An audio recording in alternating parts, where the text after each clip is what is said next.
y no me acuerdo quién fue, pero me dijo que ya estaba cerca el práctico y que si había la posibilidad de hacer algún repaso, ¿no? Y claro, con mucho gusto, estando en provincia, lo que sea, ¿no? Y bueno, vamos a dar el repaso. ¿Qué tal, Ervin? Camila? Conozco a varios de acá, ¿no? Los últimos temas principalmente. Ahora, yo quería hacerles una pregunta. ¿Coordinaron con el doctor para que les deje claro qué temas no entran a su examen o ustedes están a la de Dios estudiando todo? Sí, Auxi, se coordinó eso con el doctor. Ya, perfecto, Aaron, gracias. Ahora, ¿qué temas no les están entrando a ustedes? Porque, por ejemplo, miren, vamos, o si no vamos haciéndolo aquí en la pantalla. Sí, vamos a grabar una vez empecemos a hablar de los temas, ¿no?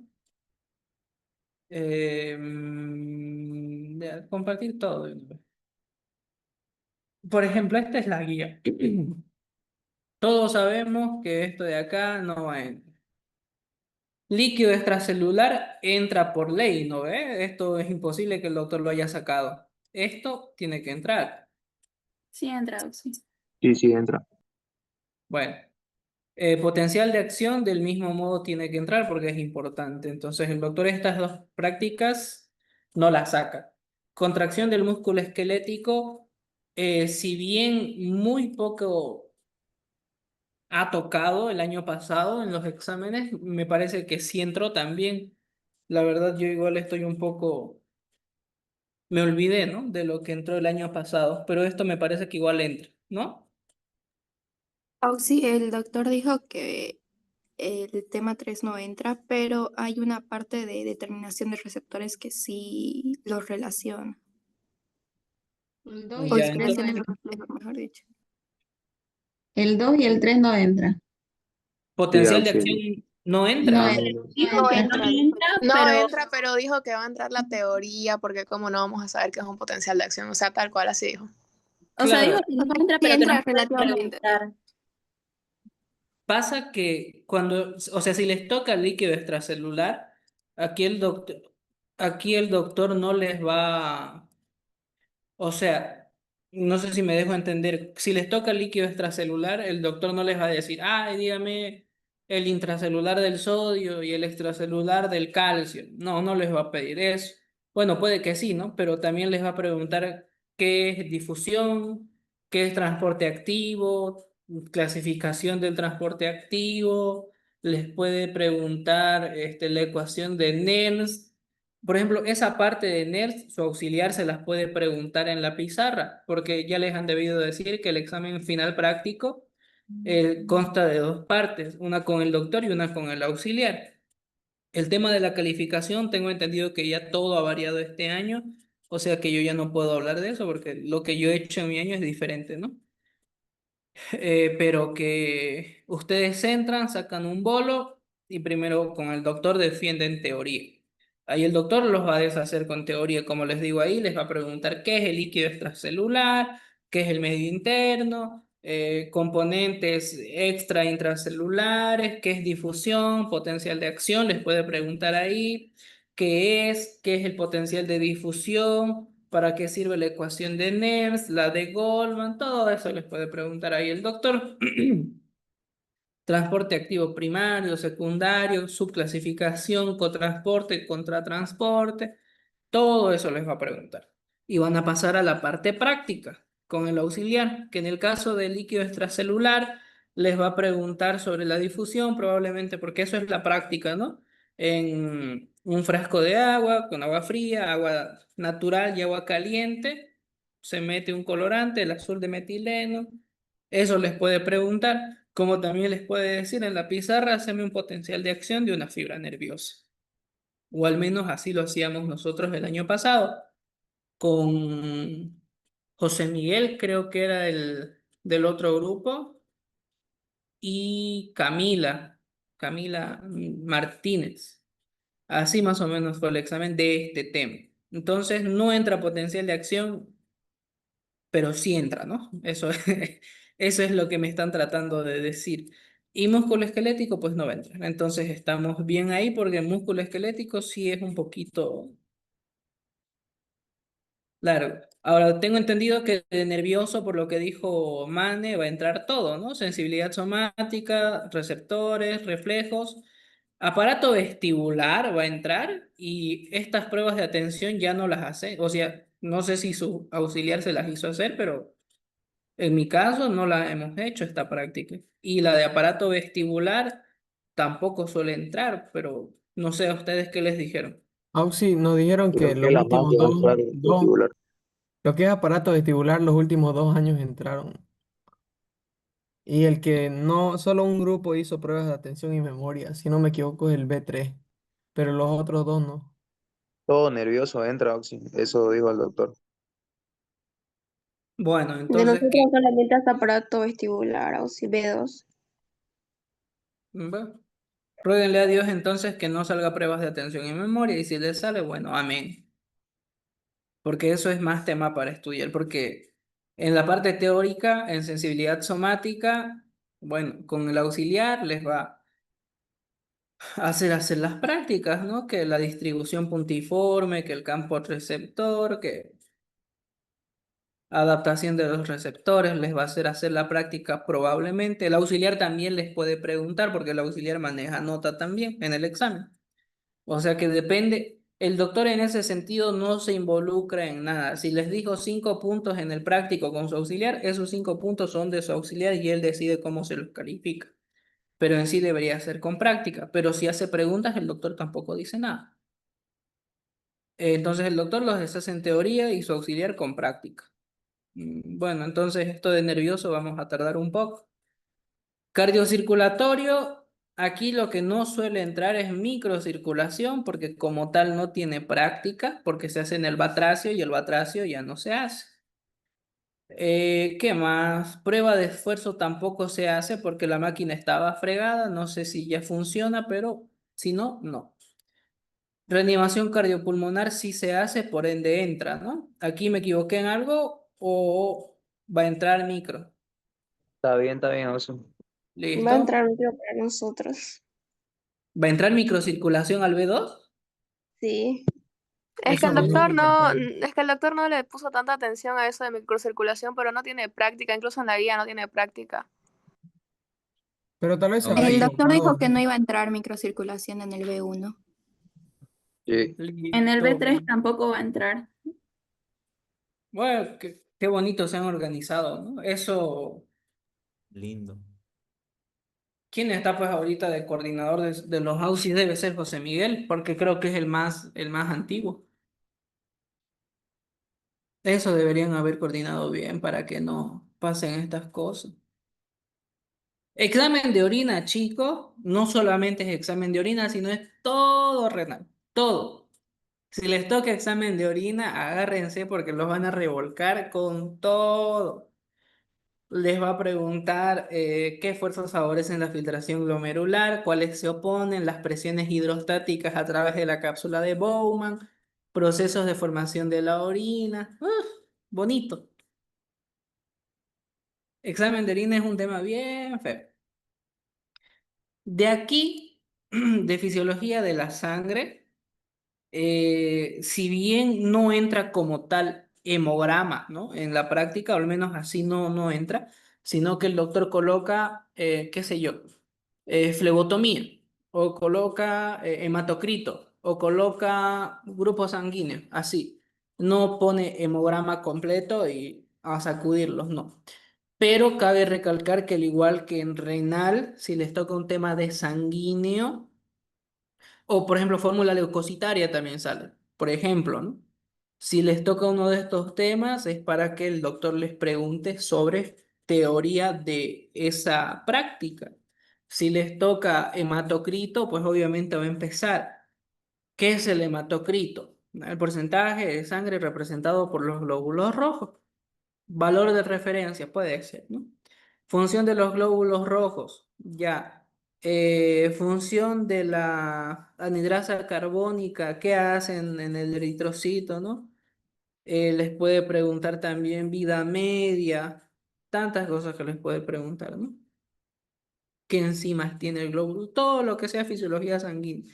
Si les toca recuento o fórmula leucocitaria, por ejemplo, ahí leucocitos, funciones, tipos de leucocitos, gránulos y agránulos, polimorfos y monos. Bueno, eso les va a preguntar. ¿Qué más les puede preguntar de eso? Líneas de defensa, primera línea de defensa, segunda, todo lo que sea teoría de esa parte, ¿no? Si les toca grupo sanguíneo, explicar, y siempre si les toca grupo sanguíneo, les va a preguntar obviamente si soy grupo A positivo, ¿a quién le puedo donar? ¿A quién no? Si soy O, si soy tal, un O negativo, ¿a quiénes dona? ¿A quiénes no? ¿Por qué? ¿Qué son los antígenos? ¿Cuál es la diferencia entre aglutinina y aglutinógeno? Todas esas cosas preguntan. Pruebas de coagulación, que yo me acuerde, no le tocó a nadie, pero que no le toque a nadie no quiere decir que no entre. O sea que aquí ustedes me ayudan. Les explicó el doctor que entra así, ¿no ves? Que no entra como tal, hemograma, sino que toca flebotomía, hematocrito, recuento, así el doctor pasa los bolitos. ¿Estamos bien hasta ahí? Sí, en prueba de coagulación tengo entendido que entra la cascada de coagulación, en teoría. Claro. Ujú, exactamente. Lo principal, saberse qué factores son, o sea, cuál es el nombre de los factores, ¿no? Eso siempre el doctor lo pregunta como base y tienen que saber, y, o sea, no se asusten por el examen del hecho que sea oral, más bien tómenlo como una ventaja, porque en lo personal a mí me gustan los exámenes orales y también con el doctor es bueno porque si el examen fuese escrito, como lo fue en mi año, porque el práctico fue escrito, o sea, no hay oportunidad de salvar las preguntas, porque es a la pregunta la respuesta. Y ustedes saben cómo es el doctor en examen escrito, no ayuda a nada ni a nadie. Entonces, si se equivocan, se equivocaron, tienen cero. En cambio, en el oral, el doctor te dice, ¿estás seguro? O si no, te dice, a ver, acordate, tiene que ver con esto. Así te va ayudando el doctor, créanme que no lo hace. Entonces, eso les beneficia a ustedes. Obviamente no les pone la nota perfecta, pero ya es salvar puntos que muchos en este momento pueden necesitar, ¿no? No se asusten, falta el final práctico, el tercero y el final. Falta que se jueguen 60 de nota. Entonces, todavía se salva.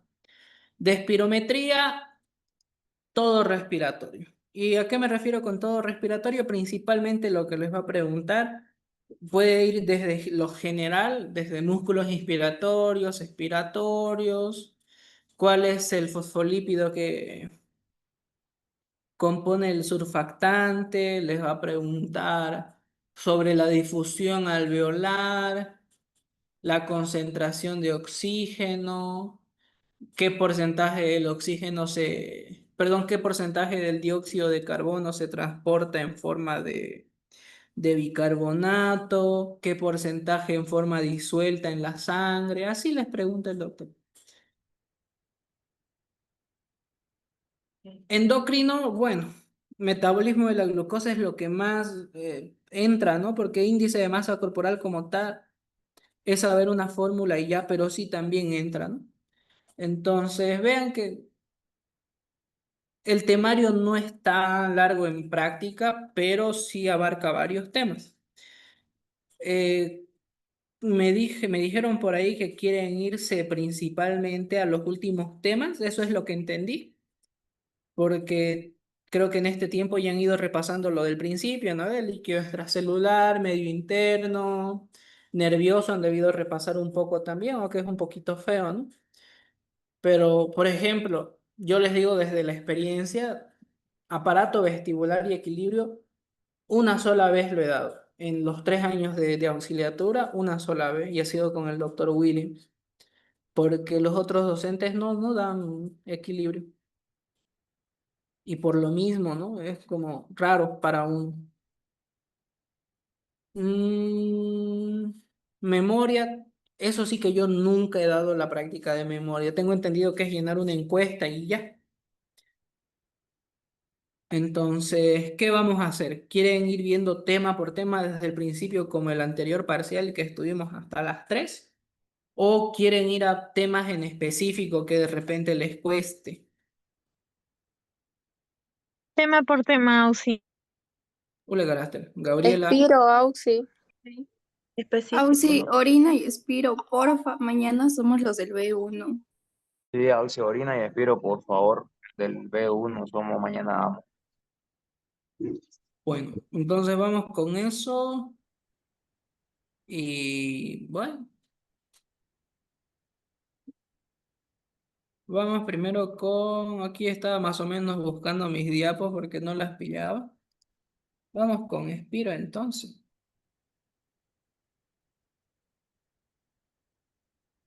Claro que vamos a grabar. Recording in progress. Bueno, chicos, vamos a empezar con el repaso para su examen práctico con el tema de espirometría. Si bien ustedes revisan su guía práctica, vean, 10 minutos va a terminar esto. Si revisan la guía práctica van a ver que muy probablemente estos segmentos de teoría que yo introduzco aquí no están en la guía práctica, precisamente porque esto es para poder repasar para el examen en el que entra también un poco de teoría. El tema de espirometría, chicos, es un tema que abarca netamente fisiología respiratoria. Y bueno, para poder entender la prueba que estudia la dinámica pulmonar, yo tengo que saber en principio cómo es que funcionan realmente los pulmones, ¿no? Y vamos a iniciar hablando de eso, sobre las funciones de la respiración, que son 4. La ventilación pulmonar, o sea, ¿qué entendemos nosotros por ventilación? Para que entiendan la diferencia, ¿no? La ventilación pulmonar es el proceso mediante el cual uno introduce aire del medio que nos rodea hacia la vía respiratoria, hacia los pulmones, hacia los alveolos. Y del mismo modo, el proceso mediante el cual se bota. Eso es la ventilación pulmonar. ¿Ya? Eso tiene que estar bien claro, porque otra cosa completamente diferente sería hablar de respiración. Ese ya es el proceso mediante el cual la sangre se oxigena. Eso es un principio que más adelante les ayuda, porque hay que saber diferenciar en lo patológico de insuficiencia ventilatoria de respiratoria. Entonces, eso es ventilación pulmonar. Cómo metemos y cómo sacamos aire.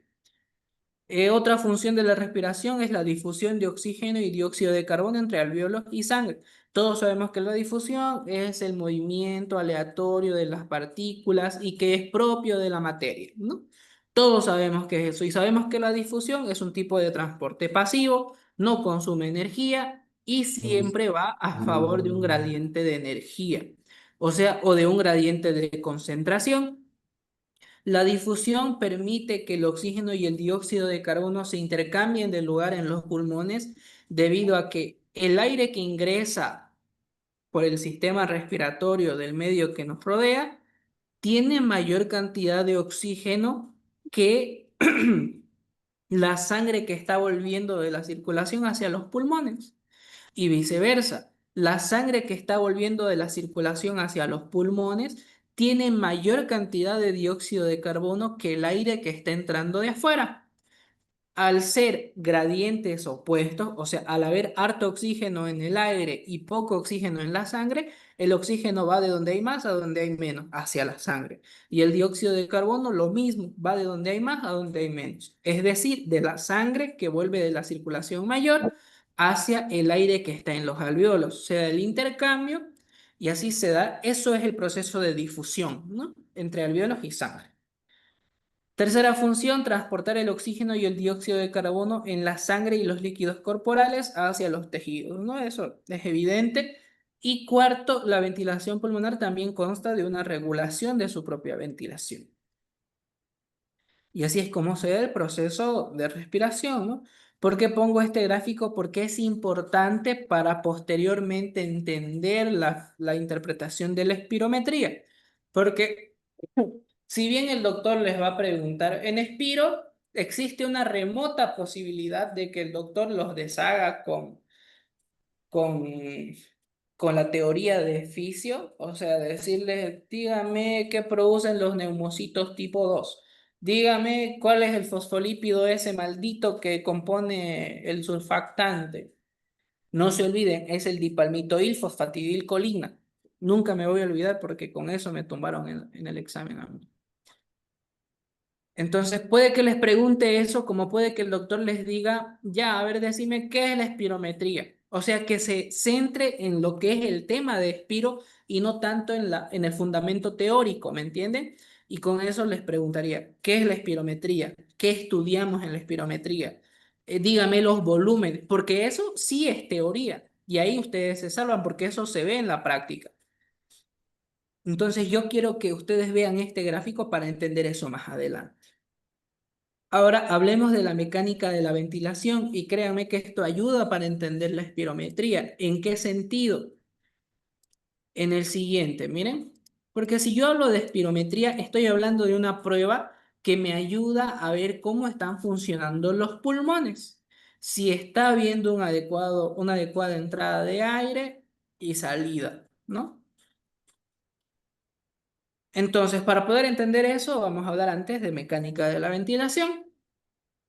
¿Cómo se da el proceso de la ventilación pulmonar? El ingreso de aire y salida se da mediante el movimiento de los músculos respiratorios. El principal, el diafragma.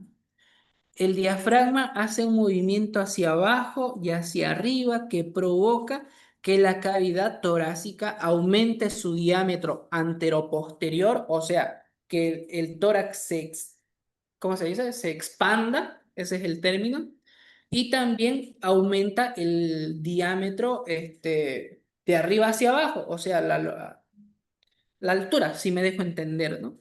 Y al hacer esto, ¿qué es lo que provoca? Que los pulmones, al ser un tejido flexible, elástico y que además contiene aire en su interior, por ese fenómeno físico, ¿qué es lo que va a pasar? Que los pulmones se van a estirar, permitiendo y facilitando la entrada de aire. Esto se explica con mayor facilidad al entender que como el tórax es una cavidad cerrada, porque es cerrado, ¿no? Porque en sí el mediastino es un espacio virtual que se convierte en cavidad una vez que uno abre el tórax. O sea que ese mediastino está cerrado. O sea que todo está aislado por músculo, por fascia, encima del hueso y la piel, ¿no? A lo que quiero llegar es a que cuando el diafragma se contrae en el proceso de inspiración, los pilares tendinosos del diafragma tiran hacia abajo, haciendo que el diafragma baje. Esa cavidad cerrada se va a empezar a estirar hacia abajo. O sea, el diafragma al estirar hacia abajo genera algo que se llama presión negativa en el interior del tórax. Y esta presión negativa es como cuando usted, no sé si alguna vez han visto el experimento, que ponen una botella y, o sea, adentro meten un globo y si por arriba lo tapan y es como que jalan la parte de abajo de la botella, el globo se empieza a inflar. Por mucho que ustedes no hagan nada, eso se empieza a expandir. Ese es el fenómeno mediante el cual uno mete aire. O sea, ese es el fenómeno de la inspiración. Por supuesto, a cargo del diafragma. Y el proceso de expiración es un proceso, o sea, con todo lo que yo les acabo de decir, quiero llegar al punto de que la inspiración es un proceso activo, si se le puede decir así, un proceso que está reforzado por la función del músculo diafragma. ¿Por qué? Porque si ustedes están, por ejemplo, congestionados, con moco, qué sé yo, resfriados y tienen moco en la vía aérea y les cuesta meter aire, no es como que se mueren, ¿no ve? ¿Por qué? Porque pueden hacer fuerza, contraen el diafragma y el aire entra con normalidad. Pero el proceso de expiración, de botar el aire, es un proceso más bien pasivo.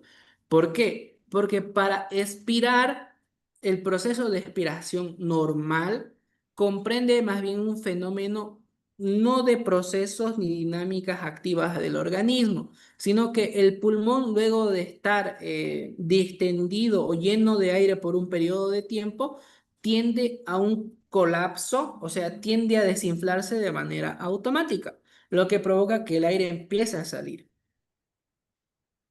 Entonces, eso es lo que yo quiero que entiendan en mecánica de la ventilación para entender espirometría, porque si se lo aprenden de memoria, están perdidos, porque los nombres son muy parecidos entre sí.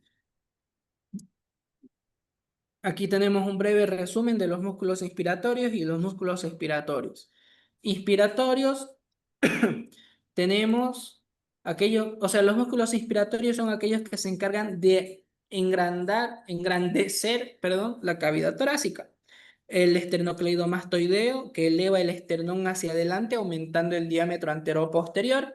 Los intercostales externos, que elevan las costillas. Los serratos, que también las elevan. Y los escalenos, para las dos primeras costillas. Y los expiratorios, los rectos del abdomen y los intercostales internos, que lo que ayudan es a expulsar el aire, ¿no? Cuando se hace una expiración forzada. Ahora, se va a terminar el Zoom, vuelven a ingresar al mismo ahorita. Ahorita ya no más, ¿ya? Porque si no se nos va a hacer tarde. Entonces,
hola chicos, se me escucha, ¿no? Vamos a compartir pantalla y vamos a continuar.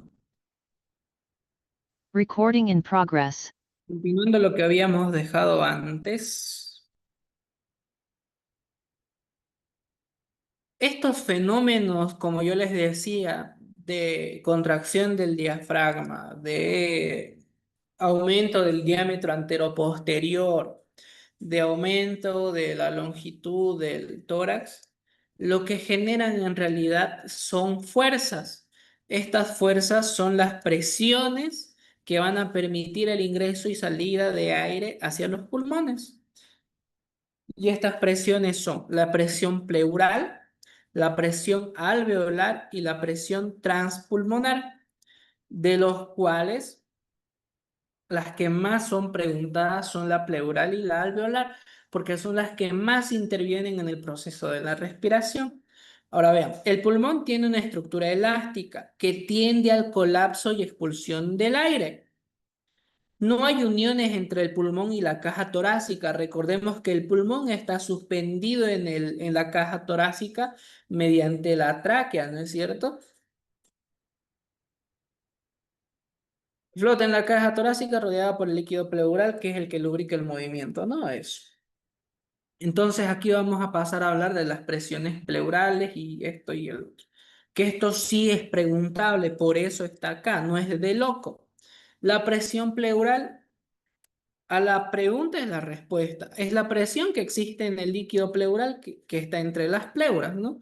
Ahora, este es ligeramente negativo por la aspiración del líquido hacia el sistema linfático, que esto va de la mano con microcirculatorio, ¿no? O sea, un poquito de memoria hay que hacer aquí, ¿no?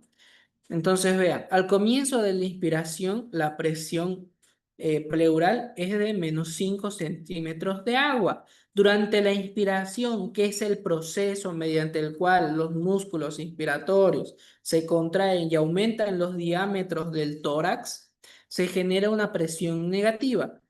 Acuérdense de la presión negativa y hagan la relación de que si hace presión negativa, todo va a ir hacia abajo. O sea, hablando de valores, ¿no? Si la presión pleural es menos 5 centímetros de agua, durante la inspiración baja más a menos 7,5 centímetros de agua. Durante la inspiración hay un aumento del volumen pulmonar de 0,5 litros, o sea, 500 ml de volumen pulmonar. Y esto hace referencia, chicos, al aire que ingresa en cada ciclo respiratorio a la vía aérea. Y este volumen es muy importante para más adelante. A este volumen en la espirometría nosotros lo conocemos como volumen tidal o volumen corriente, que es el volumen de aire que ingresa en la vía aérea en cada ciclo respiratorio. 500 ml de aire. La segunda presión es la presión alveolar, que esto, bueno, así como dicen que es presión pleural, es la presión que está entre las pleuras. La presión alveolar es la presión del aire que está en el interior de los alveolos. Ahora vean, cuando la glotis, que es esa lengüita que se mueve, ¿no? Para cuando nosotros tragamos y metemos aire que tapa la vía aérea para que no nos atragantemos, cuando la glotis está abierta y no hay ningún paso de entrada de aire, la presión alveolar es cero, es nula. Durante la inspiración, que genera presión negativa, desciende hasta menos 1 centímetro de agua. Uno dice, es una presión muy pequeña, pero esa presión diminuta es suficiente para que ese medio litro de aire ingrese en la vía aérea. Durante la expiración se revierten esos cambios y se invierten incluso. Miren, se producen presiones contrarias de hasta 1 centímetro de agua para poder expulsar ese medio litro de aire. Y la presión transpulmonar es la diferencia que hay entre la presión pleural y la presión alveolar. No se compliquen más ahí, ¿sí? O sea, usted dígale al doctor, si le pregunta qué es la presión transpulmonar, es la diferencia que existe en la presión de las pleuras y la presión de los alveolos. Y ahí le dicen, la presión pleural es la presión que está en medio de las pleuras y el líquido pleural. Y la presión alveolar es la presión del aire que está en el interior de los alveolos. Esta, cuando estamos en reposo, es cero. Cuando inspiramos, desciende a -1 y cuando expiramos a +1. Y eso mete los medio litros de aire que ingresan en la vía aérea. No molesten más. Y ahí muere. Si tienen suerte. Y si no tienen suerte, bueno, les va a preguntar a más, ¿no? El tema de la tensión superficial y el surfactante o agente tensioactivo tiene su importancia en el hecho de que, como yo les había dicho, el pulmón, al ser un tejido elástico y que adentro tiene bolsas de aire prácticamente, eh, tendría esta predisposición a colapsarse muy fácilmente. O sea, entiéndase así. Si la inspiración es un proceso activo porque el diafragma expande el tórax y mete aire, y la expiración es un proceso más bien de colapso fisiológico, uno pensaría que en la expiración los pulmones se colapsan tanto que se hacen como un puñito, que eso es algo a lo que nosotros llamamos colapso pulmonar, ¿no? Así lo podemos llamar ahorita, pero en otros casos tiene diferentes nombres. Cuando el pulmoncito se hace como una pelota en el interior del tórax, o sea, cuando el pulmón colapsa, que eso es lo que pasa en el neumotórax. Entonces, uno pensaría, ¿no? Que el pulmón se hace así, pero no, el pulmón mantiene su forma en el interior de la cavidad torácica y eso es debido a que los alveolos realmente no colapsan en su totalidad. Vale decir, no expulsan todo el aire que entra, hay un volumen que queda ahí adentro. ¿Y quién es el que impide que ese aire no se salga? ¿Quién es el que impide que el alveolo no colapse? es este surfactante o agente tensioactivo, que es como un líquido, podemos decir, que lo que hace es evitar que ese aire escape, evita que el alveolo, que es un sojito de aire, se cierre por completo. Esa es la importancia del agente tensioactivo surfactante. Y su componente más importante es este desgraciado de acá, el dipalmitoil fosfatidilcolina, ¿no? Que por alguna razón les encanta preguntar a los docentes. Y es secretado por las células epiteliales alveolares de tipo 2 o neumocitos tipo 2. ¿Hasta aquí hay alguna pregunta o estamos entendiendo lo que estamos explicando? Momento de preguntas. ¿Hay alguna pregunta? ¿Se entiende, Ausi? Todo bien, gracias. Listo. Continuamos. Entonces, hay otros conceptos importantes que se debe entender para poder pasar recién a la espirometría. Y bueno, lo bonito de esto es que ustedes más que nunca necesitan de este repaso teórico. Esta es mi diapositiva de práctica y mis estudiantes lo despreciaban porque me decían, no queremos ver eso, porque eso ya lo vimos con el doctor, queremos ver práctica. Y ya cuando tocaba el examen práctico, ahí decían, ah, para la diapositiva. ¿No ves? El volumen minuto, bueno, esto de aquí realmente, chicos, no, porque es fórmula más bien. De aquí lo que interesa saber, bueno, la frecuencia respiratoria normal sí es importante saberla, 12 hasta 22 máximo. De ahí hacia arriba se llama taquipnea. El volumen corriente, que es lo que yo les mencionaba, o volumen tidal, es el volumen de aire que ingresa en la vía aérea en cada ciclo respiratorio. Si nosotros hablamos o quisiésemos, puede ser. Si nosotros nos ponemos a hablar de lo que es el volumen minuto, o sea, lo bonito de fisio, yo siempre lo he dicho y lo vuelvo a decir, es que aquí podemos aplicar lógica. Si estamos hablando de respiratorio y me dicen volumen minuto, yo sé que me están diciendo la cantidad, volumen va a ser obviamente de aire. Yo sé que me está hablando del volumen de aire que va a ingresar en la vía aérea por cada minuto. Y ahora uno de eso, ¿cómo puedes sacar, cómo puedes saber qué es el volumen minuto?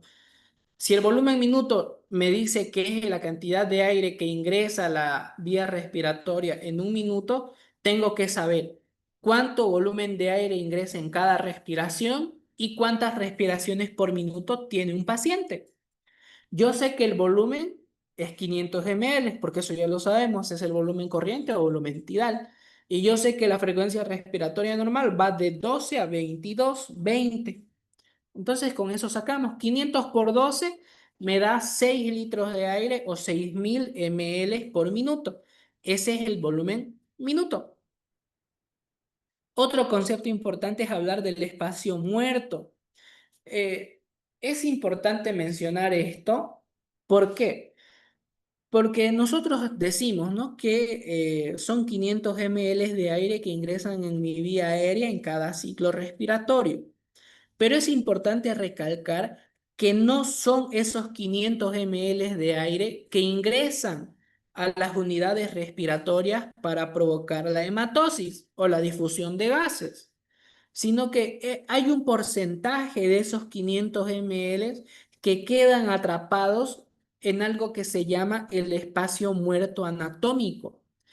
Y ese espacio comprende todas las regiones del sistema respiratorio que no participan en el intercambio de gases.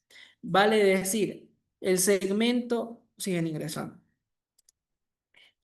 Vale decir, todo lo que es vía aérea superior, empezando desde las fosas nasales, yendo después por la oro, naso y la porción terminal de la faringe que ingresa hacia la laringe, todo lo que es tráquea, bronquios, bronquiolos, principales segmentarios terminales, hasta llegar a lo que son los bronquiolos respiratorios, creo que se llamaban, que es un sitio donde ya empieza a haber intercambio de gases.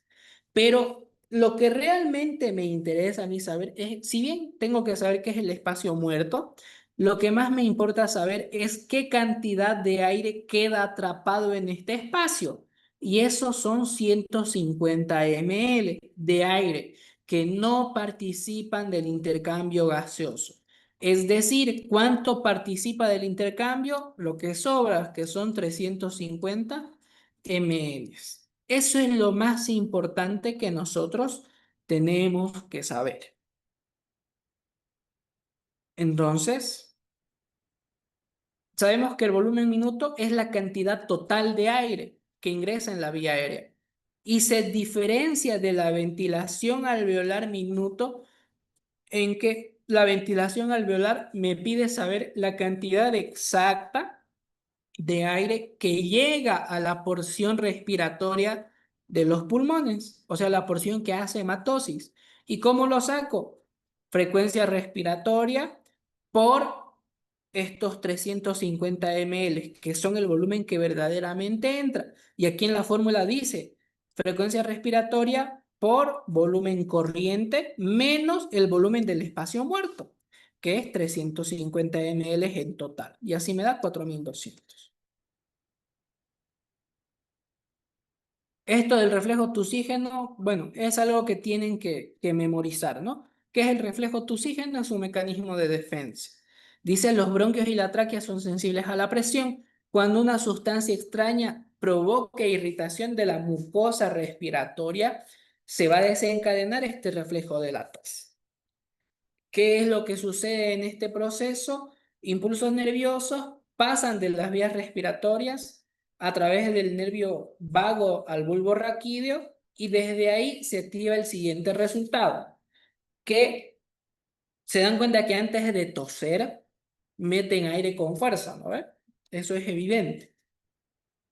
Se cierra o sea, cuando meten aire y se preparan para toser, es como que hacen un poquito de fuerza porque la epiglotis se cierra y las cuerdas bucales se tensan y lo que genera es que el aire quede atascado temporalmente en los pulmones. Y es ahí donde la musculatura abdominal se contrae con fuerza y se provoca la tos, ¿no? La presión en los pulmones aumenta hasta 100 milímetros de mercurio y las cuerdas bucales y la epiglotis se abren de manera súbita, botando el aire bruscamente hacia afuera. El reflejo del estornudo es para que lo lean con memoria solamente, ¿no? Ahora sí, podemos pasar a ver lo que es espirometría. Habiendo hablado de todo eso, y van a ver que sí sirve, ¿no? No es que uno de loco les pide estas cosas. La espirometría, chicos, es una prueba funcional. Es una prueba que me sirve para estudiar los volúmenes y las capacidades pulmonares. ¿Ya? Eso es lo que me permite hacer la espirometría. O sea, me permite saber la cantidad de aire que circula a través del pulmón y también qué capacidad de aire tiene ese pulmón. Eso es lo que hace la espirometría. Esa es la respuesta a la pregunta, ¿qué es la espirometría? Nosotros, como vamos a analizar los volúmenes y capacidades pulmonares en la espirometría, yo tengo que saber qué tipos de volúmenes hay y qué capacidades maneja el pulmón. Y vamos a empezar con los volúmenes pulmonares. El primero ya lo conocemos. Volumen corriente o volumen tidal es 500 ml y representa el aire que ingresa o sale de la vía respiratoria en un ciclo respiratorio normal. Ahora tenemos dos volúmenes de reserva. El volumen de reserva inspiratorio y el volumen de reserva expiratorio. ¿Cómo los diferenciamos? ¿Cómo sabemos cuál es el que vale más y el que vale menos? Tienen ustedes su copia en su cuerpo. ¿Por qué? Si yo les digo ahorita, ustedes están respirando normal, yo les puedo decir ahorita, metan aire normal. O sea, lo que meten aire normalmente. Y ustedes hacen esto, ¿no ven? Ya metieron su aire. Ahora yo les digo, metan más aire, todo el aire que puedan. Luego de hacer una respiración normal, una inspiración normal, todavía pueden meter mucha mayor cantidad de aire. O sea, una inspiración larga, profunda, donde entra mayor cantidad de aire del que habitualmente entra. Eso es el volumen de reserva inspiratorio. Es la cantidad de aire adicional que pueden meter en la vía aérea en una inspiración forzada, o si quieren decirlo, después de una inspiración normal. Y eso equivale a 3000 ml de aire. 3000, no se olvide. Y el volumen de reserva expiratorio es ese volumen de aire adicional que yo puedo expirar después de realizar una expiración normal. O sea, si yo le digo ahorita a cualquiera, meta aire normal, bote aire normal, se van a dar cuenta que después de botar aire, todavía existe una cantidad de aire extra que pueden botar. Y si la botan, o sea, se siente que no es la misma cantidad de aire que pueden meter extra. Y es por eso que ahí pueden hacer la relación, ¿no ve? Si se acuerdan los valores, que uno era 3000 y el otro era 1100, ¿cuál era el que era 3000? El inspiratorio, porque yo puedo meter mucha mayor cantidad de aire extra del que puedo botar. Entonces el volumen de reserva expiratorio es de 1100 ml.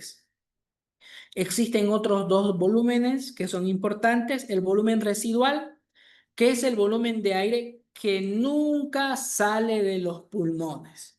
O sea, siempre queda ahí. Por mucho que yo haga una expiración forzada y yo piense que me quedé sin aire, pues realmente aún hay aire dentro de los alvéolos y es lo que impide que estos colapsen. Ese es el volumen residual y equivale a 1200 ml de aire.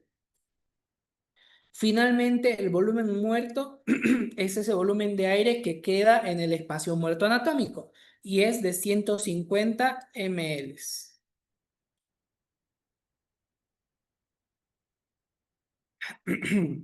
Aquí tenemos un gráfico donde nosotros podemos ver estos volúmenes.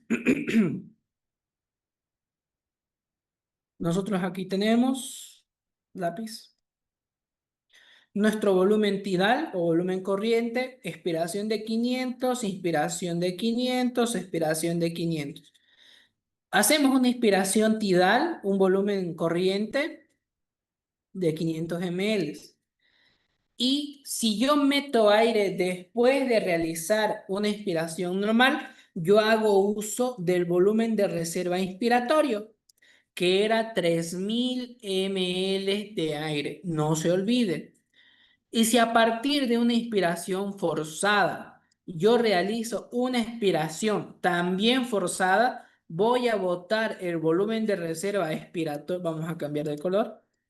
Voy a botar el volumen de reserva expiratorio, el volumen tidal, como también el volumen de reserva expiratorio.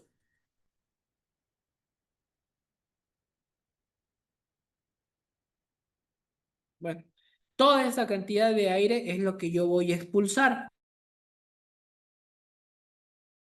en una expiración forzada. Y vean que si hay un límite que yo no puedo sobrepasar es el del volumen residual. Por mucho que yo me esfuerce en botar el aire que tengo en los pulmones, no voy a poder botar esos 1200 ml de aire adicionales, que son los que representan al volumen residual. ¿No es cierto? Entonces, este es el gráfico que nos explica los volúmenes pulmonares. Momento de preguntas. ¿Tienen alguna pregunta, alguna duda hasta acá o está todo claro? ¿Están entendiendo bien? ¿Hay alguna duda? ¿Se entiende, Auxi? Ok, sigamos. No hay tiempo que perder. Esto del espacio muerto ya se los he explicado. Ahora sí hablemos de las capacidades pulmonares. Aquí nosotros tenemos 4, de los cuales los principales, bueno, todos son importantes, ¿no? Pero en la espirometría, la que más me interesa es la capacidad vital. Enseguida vamos a ver por qué. La primera capacidad que estudiamos es la capacidad inspiratoria.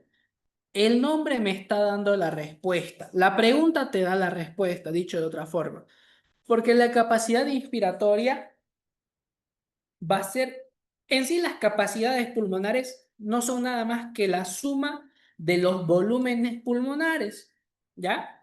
La capacidad inspiratoria va a ser la suma de todos aquellos volúmenes que estén involucrados en la inspiración. O sea, el volumen tidal, porque yo meto 500, y el volumen de reserva inspiratorio, porque meto 3000 ml más de aire extra, dando una capacidad inspiratoria de 3500 ml de aire. La capacidad residual funcional va a ser aquella que me va a dar, o sea, se obtiene de la suma del volumen de reserva expiratorio y del volumen residual de ambas. Los 1100 del expiratorio más los 1200 del volumen residual. Aquí no hay que aplicar mucha lógica. En cambio, la capacidad vital, chicos, la capacidad vital es la suma de todos los volúmenes pulmonares que pueden o que se van modificando en el ciclo respiratorio. O sea, todos los que yo puedo alterar, si lo quieren decir así. El volumen tidal yo lo puedo regular.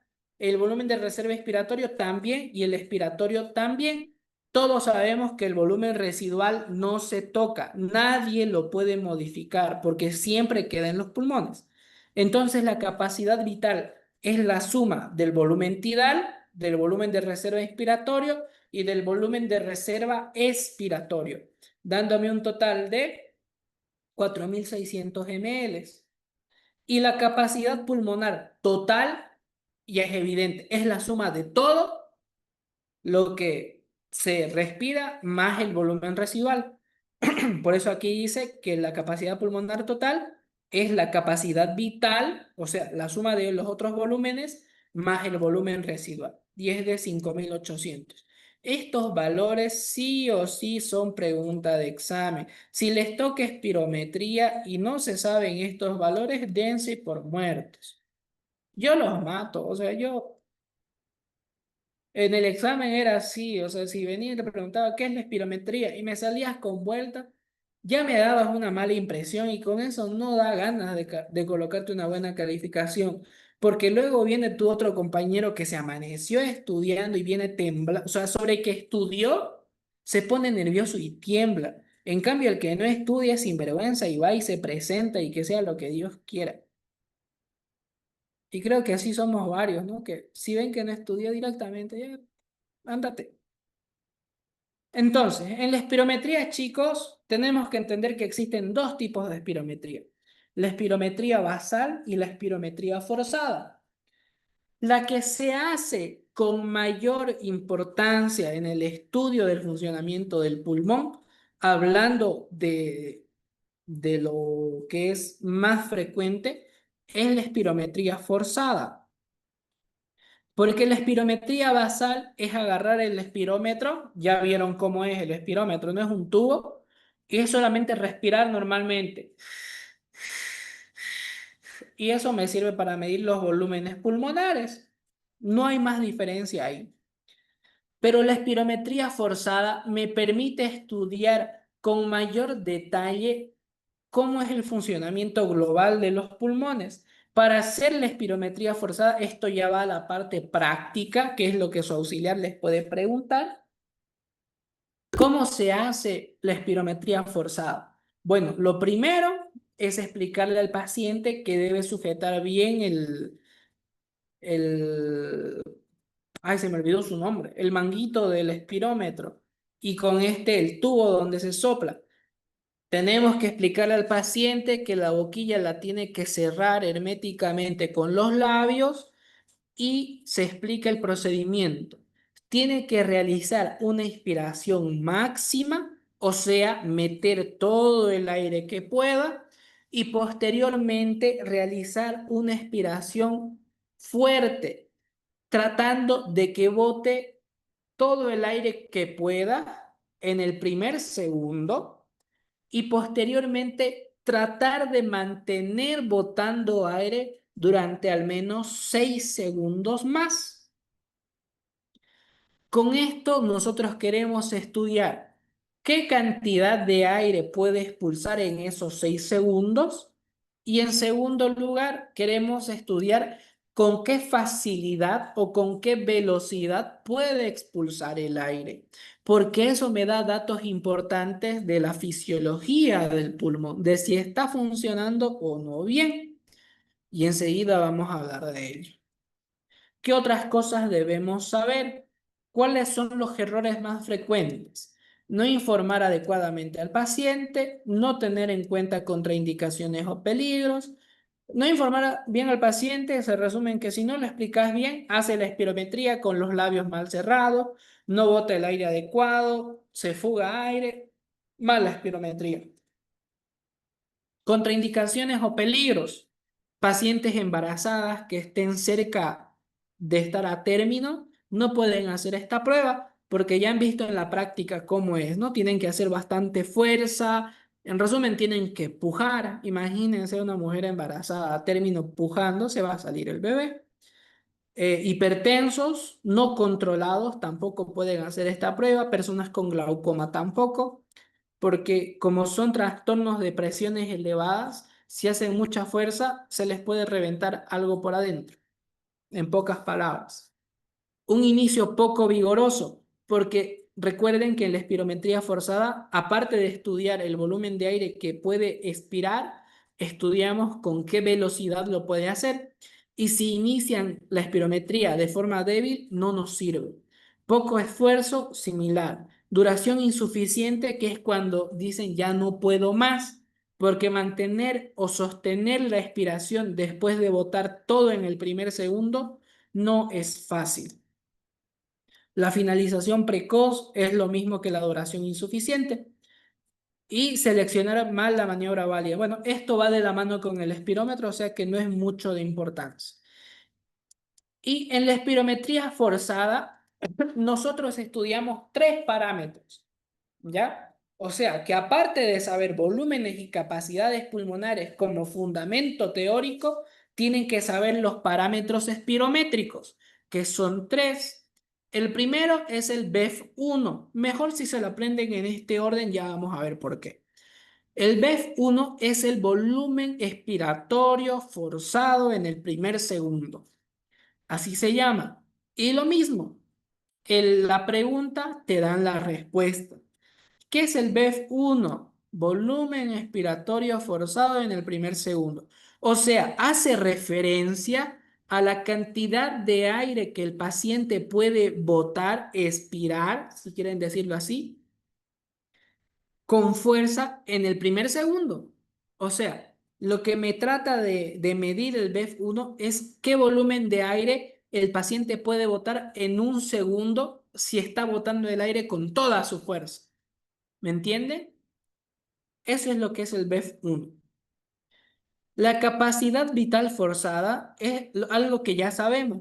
La capacidad vital, que es la suma de todos los volúmenes, pero forzada. O sea, es la máxima cantidad de aire que se puede movilizar en los pulmones en un ciclo ventilatorio, pero de manera forzada. O sea, ocupando una inspiración máxima y una expiración también máxima.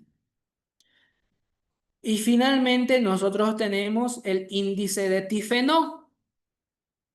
Este índice de Tifenot, o también llamado relación de la BEF1 y la capacidad vital forzada, es una relación porcentual. O sea, me dice de la capacidad vital forzada, o sea, del volumen total de aire, qué cantidad de aire se ha botado en el primer. Es un porcentaje que lo que me indica es si se está expirando de manera adecuada, si podemos decirlo así, ¿no? Eso es lo que es el BEF1. O perdón, eso es lo que es el índice de Tifenot o relación de la BEF1 y la capacidad vital forzada. Los valores normales o de referencia son los siguientes. El BEF1, ¿por qué me dice que tiene que ser mayor al 80%? Porque si recordamos nosotros, BEF1 es el volumen de aire que puedo expirar con fuerza en el primer segundo. Y en una persona sana, sin ningún tipo de patología pulmonar, Lo normal es que se bote más del 80% de aire en el primer segundo durante una expiración forzada. O sea que si yo meto todo el aire que puedo, lo normal es que pueda expirar más del 80% de ese aire en un primer segundo con fuerza. Si yo estoy expirando menor cantidad, quiere decir que hay algo malo en los pulmones, ¿no? Que hay algo que está evitando que el aire salga. Y si yo boto más de lo normal, bueno, eso acompañado de clínica también puede significar algo malo. La capacidad vital forzada, que es, ¿y por qué dice mayor al 80%? Porque nosotros sabemos que la capacidad vital es la suma del volumen de reserva inspiratorio, expiratorio, más el volumen tidal, que en sí me da 3000 es el de reserva inspiratorio, 1100 es el de reserva expiratorio, me da 4100 y el tidal es 500, 4600 ml de aire, que es la capacidad vital. La capacidad vital forzada me dice en el espirómetro qué cantidad de aire se maneja en cada ciclo forzado. Y ese aire tiene que ser igual, mayor al 80% de lo que es la capacidad vital normal. ¿Ya? Ahora, el índice de tifeno tiene que ser mayor o igual a 70%, porque recordemos que el BEF1 y la capacidad vital forzada divididos y multiplicados por 100 me dan esto de acá. Y esto quiere decir, por ejemplo, que si el BEF1 está disminuido y la capacidad vital forzada está normal, ¿qué es lo que va a pasar? Yo voy a estar dividiendo, por ejemplo, qué sé yo, digamos 50 entre 80. ¿Qué me va a dar? Me va a dar un número bajo, ¿no es cierto? Y eso multiplicado por 100 me va a dar un valor que sea inferior al 70%. O sea que hay una alteración en el sistema pulmonar. Entonces, este índice de tifeno lo que me indica es eso. Si el índice de tifeno está alterado, ¿qué quiere decir? Que hay una alteración tanto en el BEF1 como puede haber una alteración en la capacidad vital forzada. Así es como se ve el gráfico de la espirometría. Esta curva de aquí es la curva del volumen de aire y del flujo que se maneja en cada ciclo respiratorio. Una persona sana tiene que alcanzar un flujo con un pico determinado y que este tiene que ser descendente de manera paulatina. Cuando hay procesos obstructivos, no se puede introducir el aire con el mismo flujo, o sea, la cantidad de litros de aire por segundo es menor. No puede meter la misma cantidad de aire y tampoco puede manejar el mismo volumen. Y esta es la curva de,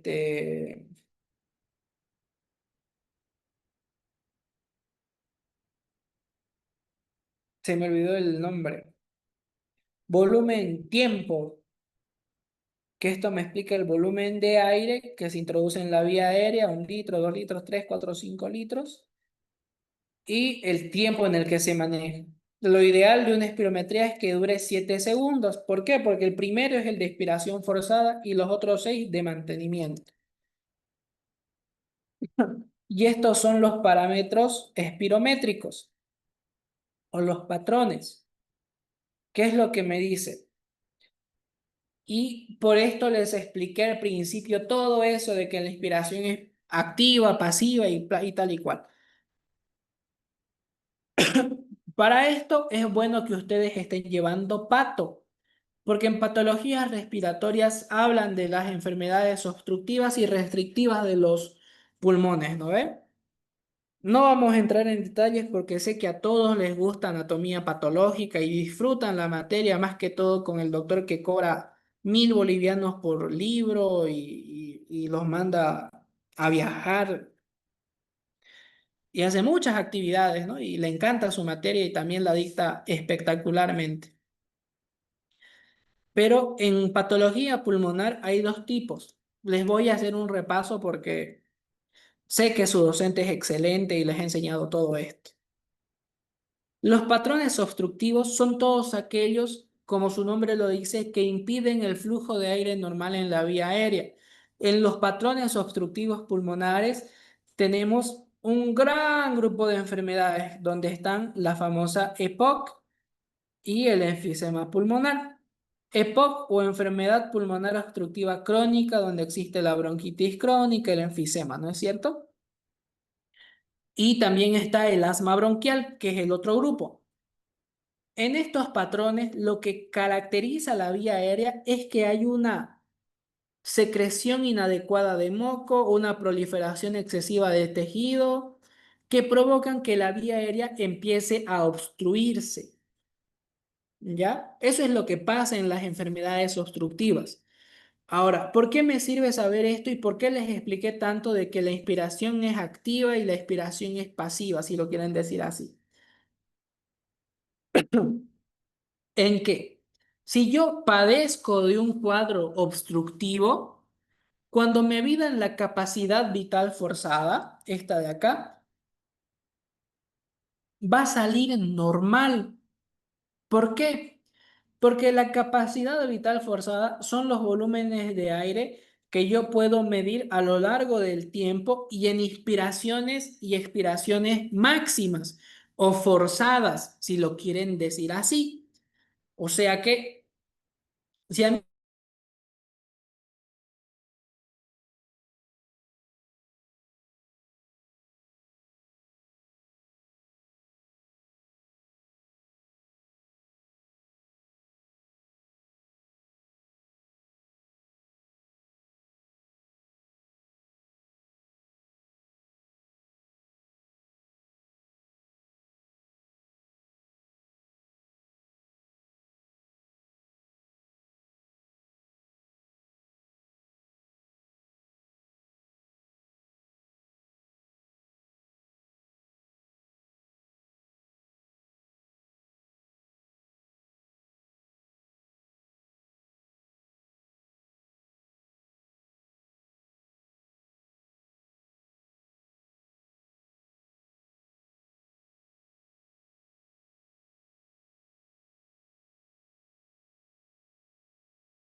Bueno, vamos a continuar. Nos cortaron en la mejor parte. Para eso no. Casi, casi, casi la fregamos. Ya. Hasta lo que estuve explicando, ¿se entendió o hay alguna pregunta? Porque siempre cuesta un poco no entender esto de los patrones espirométricos y que por qué este, hay estas diferencias, ¿no? Sí, sí, vamos a grabar. No se preocupe, María. Estoy grabando todo, sino que ahorita como estamos en sección de dudas, es que como el Zoom se cortó en plena explicación, para que se entienda mejor, quiero volver a grabar cuando esté explicando el mismo punto. Au. Entonces no hay dudas, ¿no? ¿O está todo claro? ¿O hay alguna duda? Pregunten ahora. No, sí, sigue nomás. Gracias. Oh, viva Cristo, sigamos. Recording in progress. Entonces les iba explicando que si yo padezco de un proceso obstructivo, viva, y a mí me miden la capacidad vital forzada, va a salir normal. ¿Por qué? Porque yo haciendo fuerza en la espirometría forzada, tanto en inspiración como en expiración, durante el tiempo que dure, porque aquí no hay límite, yo voy a poder manejar los volúmenes de aire, quizá tardando un poco más, pero los puedo manejar igual con una espirometría forzada. O sea, me dejo entender, por mucho que haya obstrucción, si a mí me dicen, vamos a hacerte espirometría forzada, yo, bueno, perfecto, meto todo el aire que pueda y va a entrar todo el aire, por mucho que haya obstrucción, porque yo lo voy a hacer con fuerza. Y lo mismo en la expiración. Voy a tardar más, sí, pero voy a poder expulsar también la cantidad de aire que se considera normal o mayor al 80%, porque aquí miren, en sí los parámetros de referencia de la capacidad vital forzada es de 80 a 100%.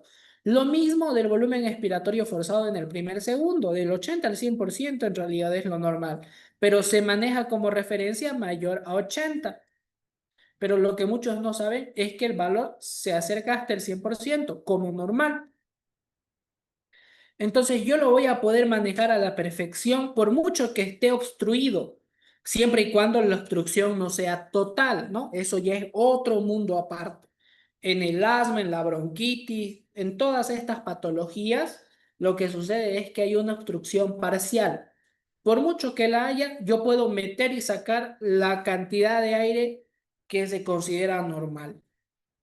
Pero ¿qué es lo que va a variar en la espirometría en un obstructivo? El BEF1, porque aquí yo no valoro el total de aire. Aquí yo tomo en cuenta el valor del tiempo en el que lo puede botar. Entonces yo digo, bueno, si fuese una inspiración forzada, con ayuda del diafragma, el esternocleidomastoideo, los serratos, el escaleno, tranquilamente lo puedo cubrir a la normalidad. Pero estamos hablando del proceso de expiración en el BEF1. O sea, un proceso que yo les explicaba que es más bien pasivo. Si bien me ayudan los músculos abdominales, los rectos abdominales y los intercostales internos, no tienen la misma capacidad que el diafragma, el esternocleido, los serratos anteriores, los escalenos y los intercostales externos. No pueden cubrir del mismo modo. O sea que por mucho que yo bote aire con toda mi fuerza, no voy a lograr cubrir un BEF1 normal. O sea, si yo estoy obstruido en asma, en bronquitis, cuando me midan el volumen expiratorio forzado en el primer segundo, va a salir reducido, porque al estar obstruido, el aire pasa con mayor dificultad al salir. Y como esta prueba de lo que se trata es de velocidad de botar el aire, va a salir disminuida. Ahora, yo les doy el ejemplo. El índice de tifenol me dice la BEF1 sobre la capacidad vital forzada, ¿no? Eso es lo que me dice. Entonces, si la capacidad vital forzada está bien, digamos que me da 100, ¿no es cierto? 100%. Y supongamos que el BEF1, soy asmático, me da un BEF1 bajo, digamos que apenas pude botar el 50%. Entonces, ¿qué voy a hacer yo aquí? 50 y 100 al dividirlo me da un número bajo. ¿Cuánto me va a dar? 0. ¿Cuánto da? Ahora vamos a sacar.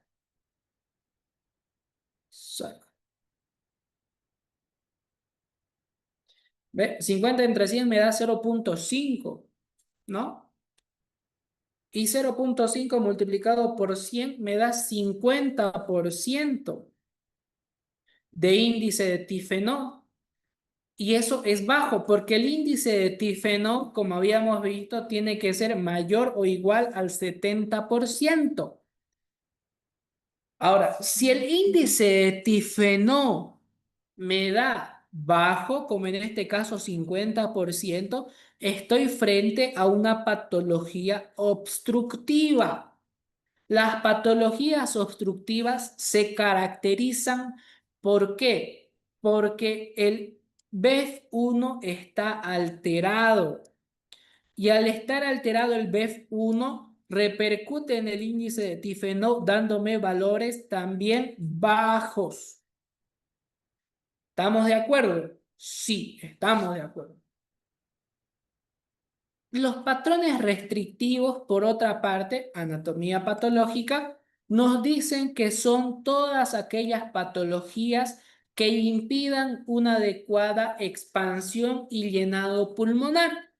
Dentro de esta tenemos un montón de anomalías, tenemos la cifosis, que tenemos la escoliosis, que tenemos el pectus excavatum, todas estas patologías, ¿no? Que lo que van a provocar es que realmente el pulmón no se pueda expandir de manera adecuada, no se pueda llenar de aire de manera adecuada. Es por eso que en la espirometría, cuando me la hagan, si yo tengo un patrón restrictivo como pectus excavatum, es decir, que mi tórax está hundido hacia adentro, mi pulmón no se puede expandir adecuadamente, por ende no se llena adecuadamente, por lo que mi capacidad vital va a estar disminuida. Por lógica, si el pulmón no se expande, no puede manejar volúmenes de aire normales, provocando que la capacidad vital forzada esté disminuida. Ahora, si el pulmón no se puede expandir adecuadamente, tampoco voy a poder hacer una expiración forzada adecuada, porque no estoy llenándome por completo de aire. Por ende, no va a haber ni la misma presión ni la misma fuerza para botar aire rápidamente, por lo que el BEF1 también va a salir disminuido. Entonces, ahora, la pregunta es, si ambos están disminuidos, capacidad vital forzada y BEF1, ¿por qué pantufla sale que el índice de tifenol es normal? Porque como es una relación porcentual, si ambos están bajos, el valor aproximado siempre va a ser cercano a 1. ¿A qué quiero llegar? A lo siguiente.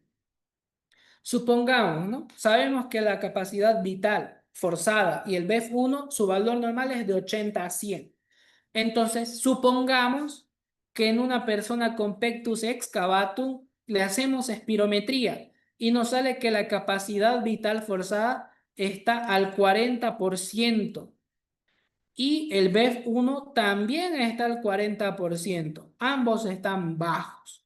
Como es una relación porcentual, BEF1 sobre capacidad vital forzada nos va a dar 40 dividido entre 40.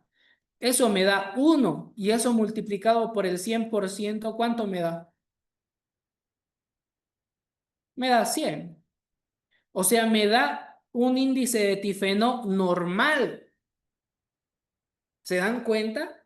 Por eso es que dice que en los patrones restrictivos, capacidad vital forzada y BEF1 están disminuidos, pero el índice de tifenol es normal, porque es una relación porcentual. No se tienen que matar en este sentido.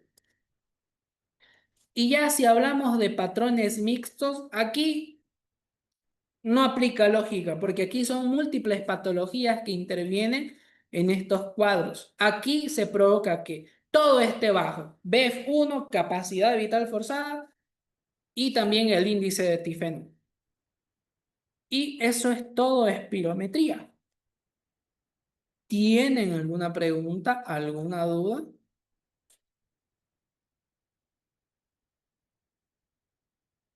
¿No? Sí. ¿Todo bien? ¿Todo correcto?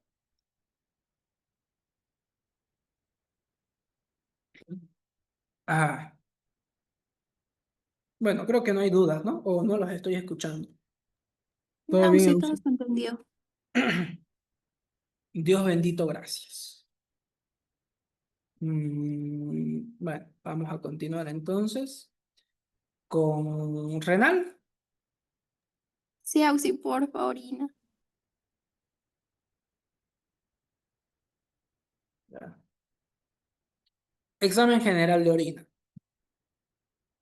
¿Qué es el examen general de orina? Es una prueba que se realiza a partir de una muestra tomada con características específicas, chorro medio, el primero de la mañana, ¿no? Son cosas que cabe recalcar, ¿no? Que pueden ayudar en su examen oral.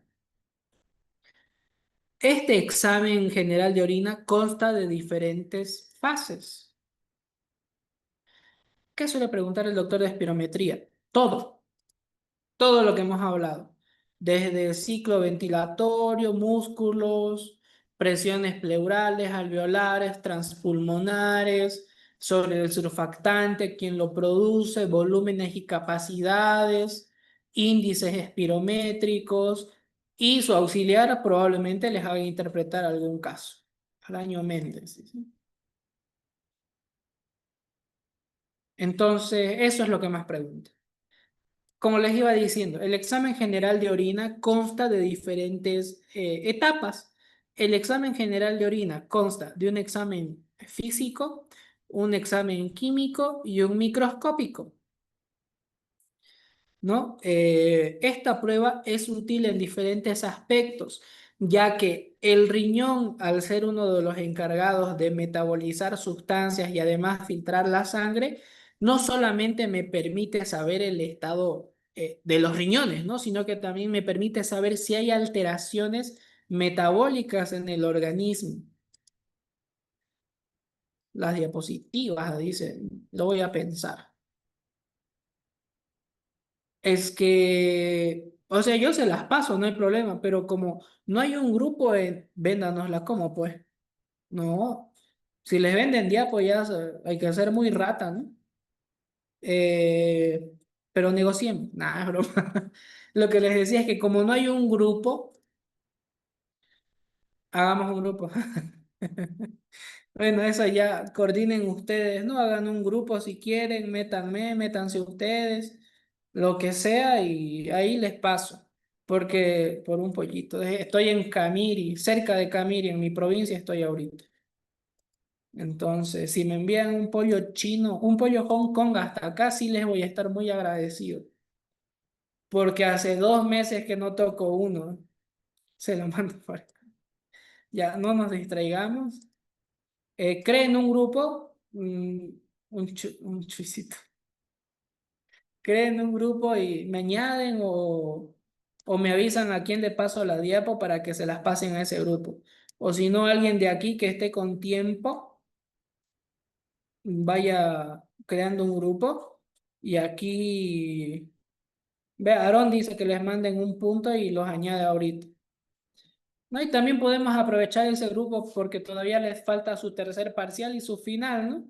Entonces yo creo que sí voy a estar, estando aquí en la provincia tengo tiempo para todo, más bien tengo tiempo de sobra, así que podemos coordinar en ese grupo.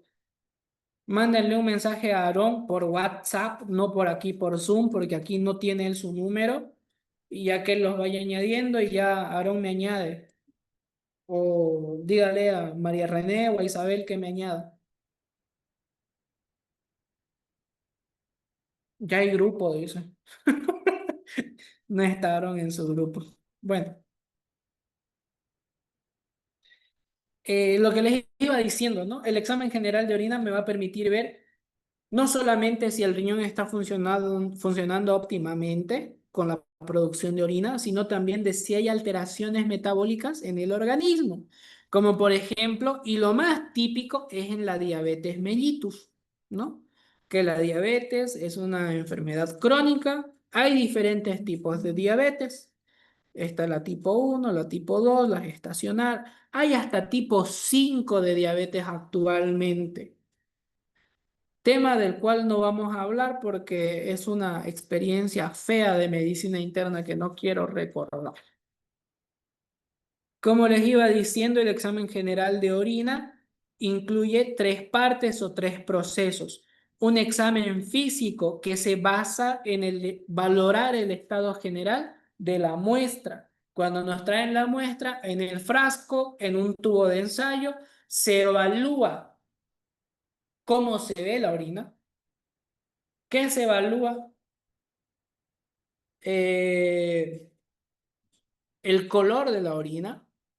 Se evalúa color, olor, densidad, sabor. No, es broma, sabor no. Se evalúa el color, el olor, la densidad. Esos puntos son los que ahorita se me vienen a la mente, ¿no? Porque son los más importantes en realidad. Pero hay 2 más, que no me acuerdo cuáles son. Ahorita lo ¿El vamos a ver. volumen AUSI o es lo mismo que...? El volumen es algo no que se varía, ¿no? Sino es algo que se reporta. Ay, Porque como todos sabemos, cuando nos piden un examen general de orina, nos dan un frasquito, ¿no ve? Que es de máximo 50 o 100 ml. Y todos sabemos que una orina normal está por encima de ese valor.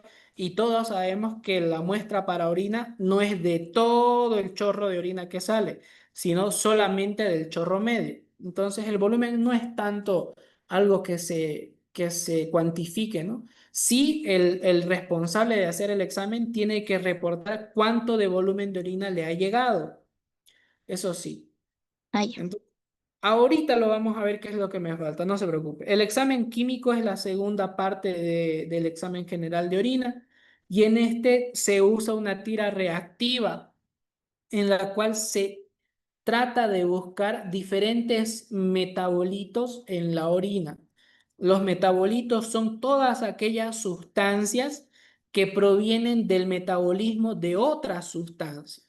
Por ejemplo, todos sabemos que la urea es un metabolito de las proteínas, porque del metabolismo de las proteínas sale la urea. La creatinina es un metabolito de la creatina fosfato que está en los músculos, por ejemplo, y en otros tejidos también.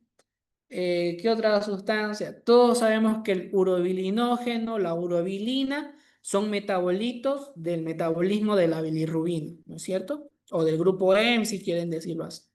Entonces, en el examen químico buscamos eso, metabolitos, como también otras sustancias químicas, como lo son el azúcar en la orina, también se mide, células también se pueden medir mediante las tiras reactivas. Ahí está, alguien mandó un link al chat. Ahí eso, ay, yo entré por accidente. Ya.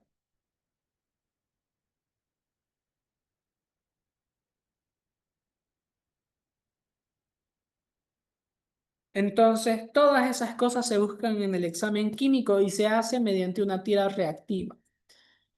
Y el tercer paso del examen general de orina es un examen microscópico que se hace posterior a la centrifugación de una muestra de orina para poder tener el sedimento. Y el sedimento es lo que se analiza en la orina. La centrifugadora lo que hace es facilitarnos de separar los solutos y la parte sólida de la orina de la parte líquida. Y al llevarlo a un microscopio podemos observar qué estructuras están conformando la orina en la parte sólida. Ahí podemos observar cristales, células, hifas, bacterias, todo se puede evidenciar ahí, ¿no? Y obviamente cosas que no se puede ver en el examen directo. Aquí está. En el examen físico se evalúa el aspecto, el color, el olor y la densidad. Y la densidad, si bien aquí me da un valor, esta es la densidad de referencia de la tira reactiva. El pH evidentemente es algo que no se mide en el examen físico, pero aquí está anotado. El aspecto se evalúa más que todo qué características físicas tiene la orina. Es decir, la orina está de aspecto limpio, o sea, está, ¿cómo les puedo decir? La consistencia es más bien líquida, es maleable ese líquido o más bien está turbio, se ve espeso. ¿Se entiende? Eso es lo que se evalúa en el aspecto. Lo normal es que sea límpido, o sea, que la orina sea más o menos transparente y líquida. El color normal es el amarillo ámbar, este color que se ve en el gráfico. Las alteraciones del color pueden variar de acuerdo al color que se presente. Por ejemplo, el color naranja es típico de la rifampicina o del consumo de carotenos. El color rojo, rutilante, es provocado por sangre en la orina, por consumo de otro tipo de carotenos, como lo son la remolacha, ¿no? Cosas como esas. El color, por ejemplo, café es provocado por se me fue el nombrecito,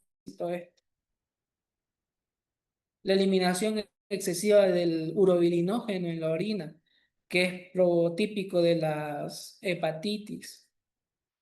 El olor, ¿qué es el sui generis? Sui generis quiere decir que es una propiedad característica de algo. Olor sui generis quiere decir que es propio de ello. O sea, si decimos que el olor es sui generis, decimos que el olor es típico al de la orina.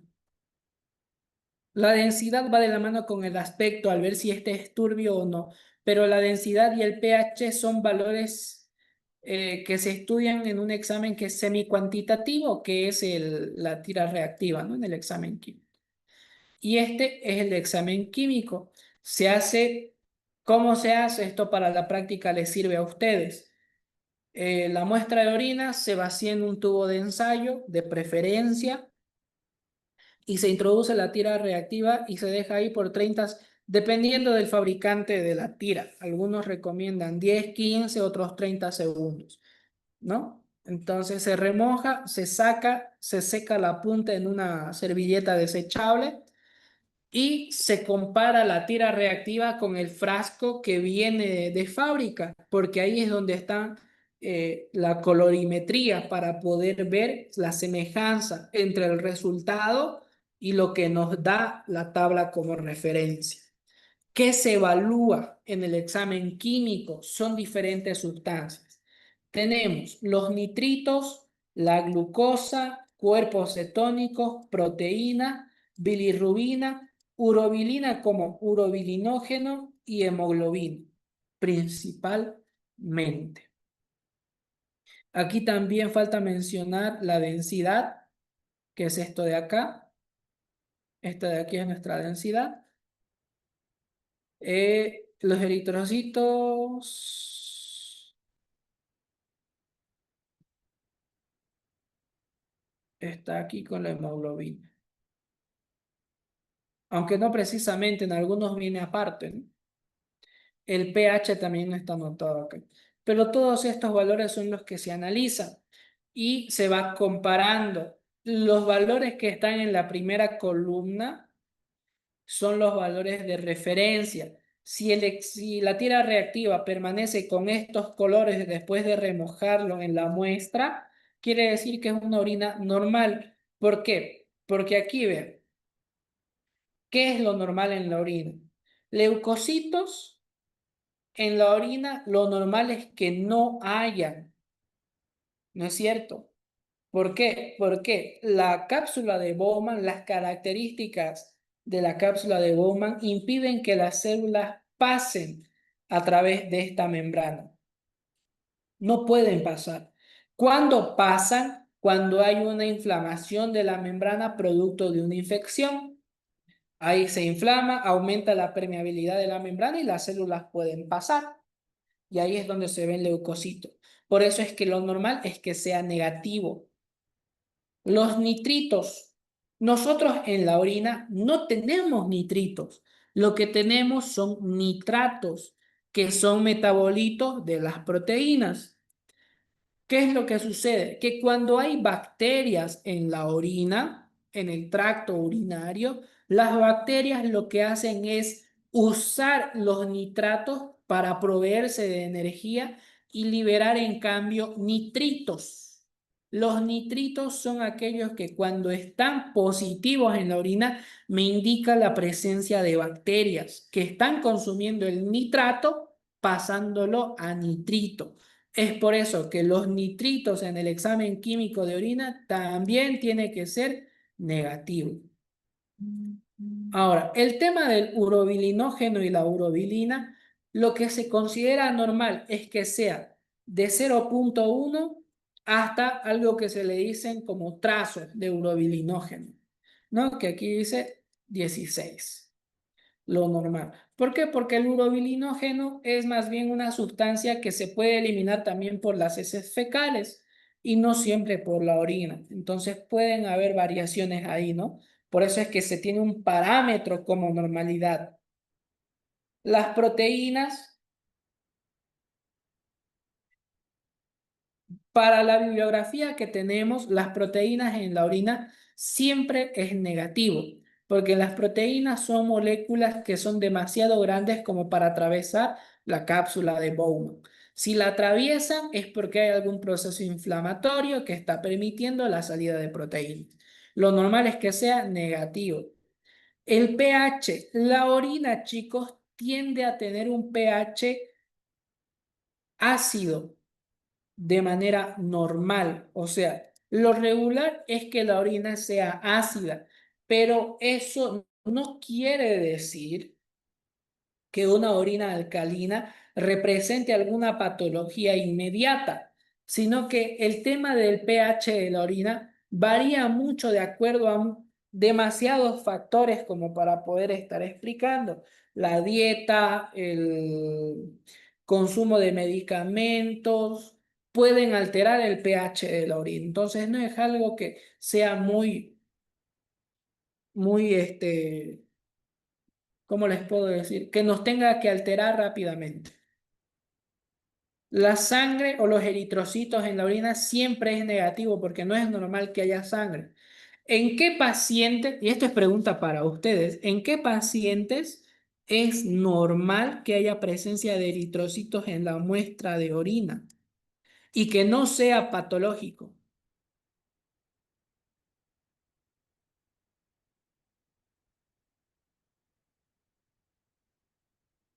A ver, piensen. ¿En ¿Por los qué? deportistas? ¿Cómo? ¿En los deportistas? En las deportistas. Ajá. Mm, En los deportistas que hacen ejercicio, se ejercitan. En no el ciclo tenemos menstrual. exacta, Sí, en el gracias, Lisa. ciclo menstrual. Exactamente. Bueno, lo que dijo Farid, creo que fue, si bien no hay eritrocitos en la orina, sí lo que pasa bastante en los atletas es que ellos expulsan mioglobina, es algo que se llama mioglobinuria. Esto es porque como ellos hacen ejercicio, usan mucho el músculo, se desgasta, se libera mioglobina en la sangre, se filtra en la orina y se termina eliminando mioglobina, que le puede dar un color rosado, rojizo a la sangre. Va por ahí, ¿no? Pero no representa eritrocitos en la orina.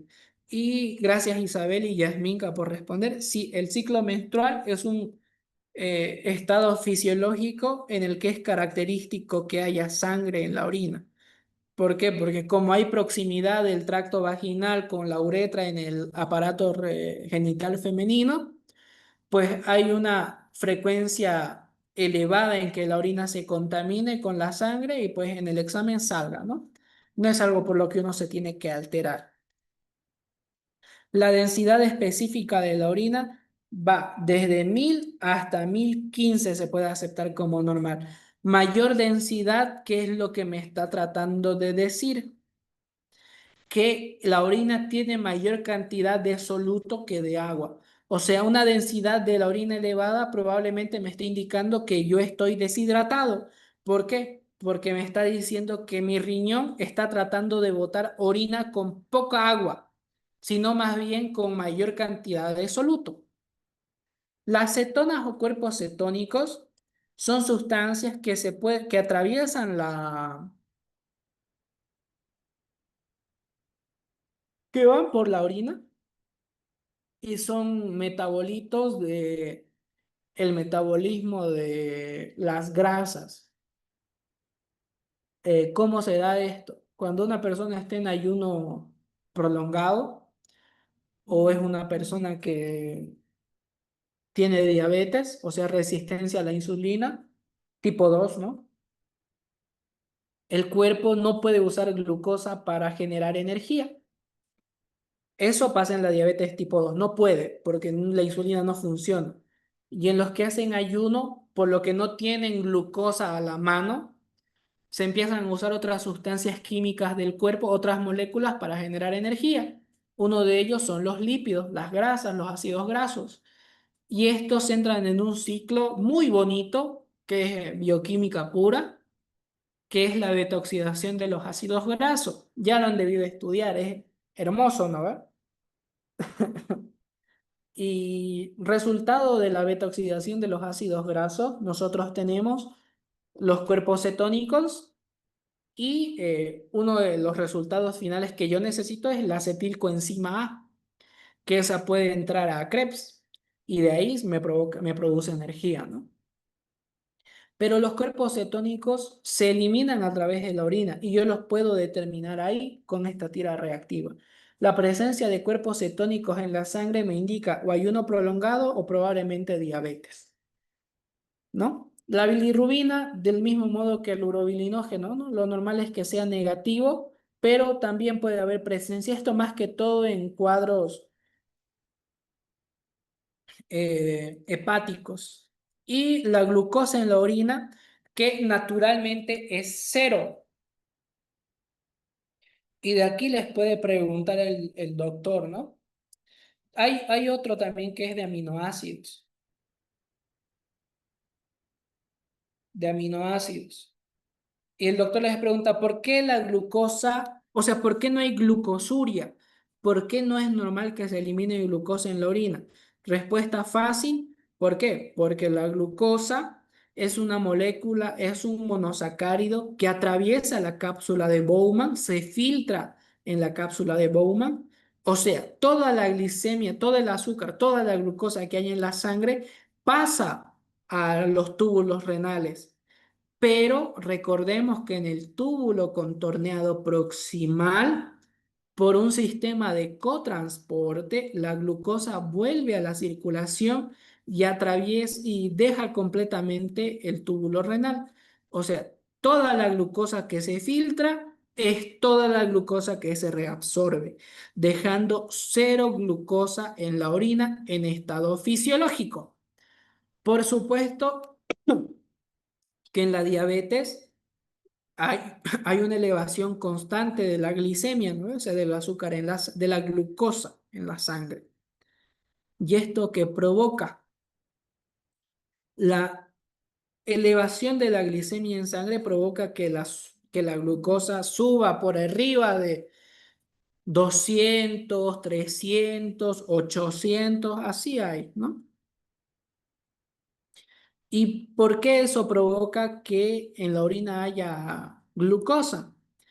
Porque al usarse cotransportadores en el túbulo renal para poder reabsorber la glucosa, los cotransportadores son proteínas y son limitadas en el túbulo contorneado proximal, lo que determina el famoso umbral renal de la glucosa, que me dice que los cotransportadores que hay en el túbulo renal solamente tienen un límite hasta de 180 miligramos por decilitro de glucosa en sangre para poder reabsorber. Si la glucosa en sangre está por encima de 180, los cotransportadores no pueden reabsorber toda esa glucosa y va a haber un porcentaje de esa glucosa que se va a terminar eliminando por la orina, determinando que esto salga positivo en algunas ocasiones. Eso es el examen químico.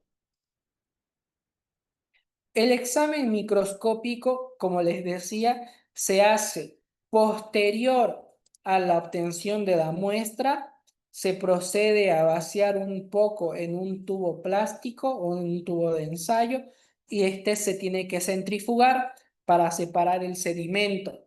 se elimina la parte líquida que queda de la orina y el sedimento es el que se vacía en un portaobjetos y se somete a un examen microscópico. Aquí nosotros buscamos la presencia de diferentes células como también estructuras.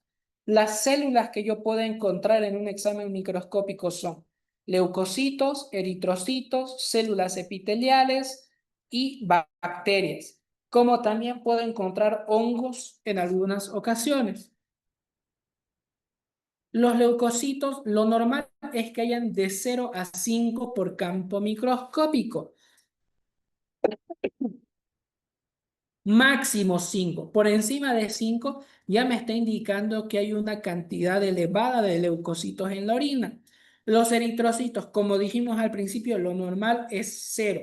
No tienen que haber eritrocitos en un examen microscópico, excepto en mujeres en edad fértil con su ciclo menstrual activo.